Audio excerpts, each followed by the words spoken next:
Hey guys, it's Shiv Haria here from Lifestyle Property People. Today I wanted to share with you the 5 things that I wish that someone had shared with me when I first started investing in property. So let's go.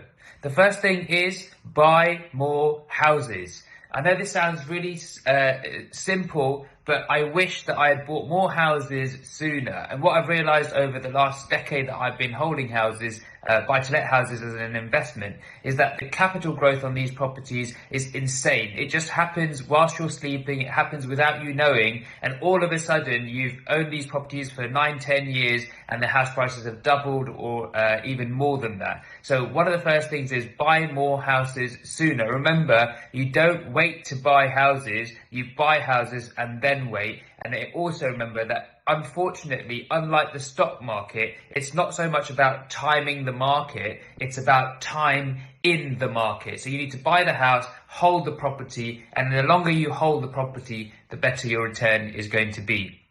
The second one is don't chase paper returns. When I first started investing in properties, one of the things that I was trying to do was to get the best possible yield, and that meant buying kind of cheap properties with a decent rent on them. And over time, what I've realized is it's well worth its money buying better quality houses in better quality areas with better quality tenants. And the reason why that's the case is because otherwise you end up with low quality tenants in low quality housing, and you just end up with a whole another job to do. You end up with a huge amount of hassle. You end up with constantly having to repair things in the property. And if you buy better quality properties, you end up with less hassle and ultimately a better return in your pocket.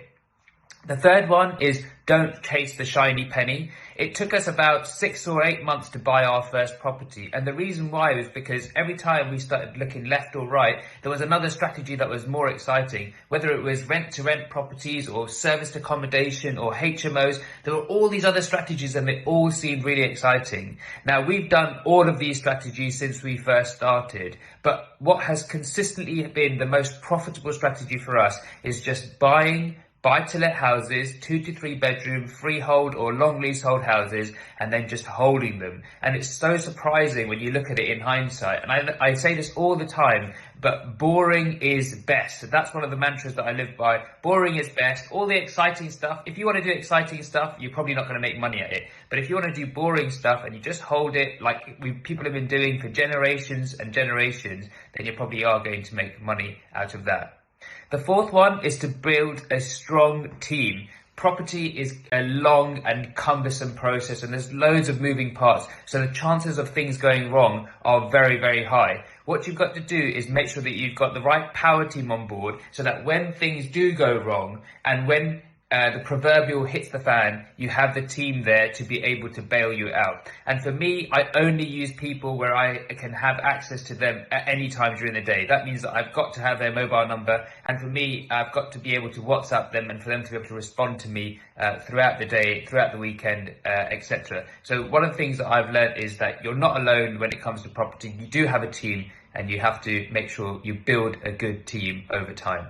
And the last one is to play the game. Property is all just a game, and at the end of the day we know that people buy from people, people sell to people, and people like working with people. So when it comes to negotiating the property, you can't just say, oh well, we want to offer, I don't know, £120,000, the vendor wants it for £110,000, okay fine, we'll accept, the vendor wants to sell it for £130,000, so we'll accept £130,000. It's a game. You can negotiate, you can do a bit of, well, I'm not sure if I can do the 130, what if we did 125, or what if we did 122,500. So just remember that in negotiation and in the whole game of property, all we're trying to achieve is a win-win-win. And if you achieve a win-win for everybody that's involved, then you are going to have a much more successful property career. So there you go. They're the 5 things that I wish that someone had told me when I first started investing in property. I look forward to seeing you soon. Bye-bye.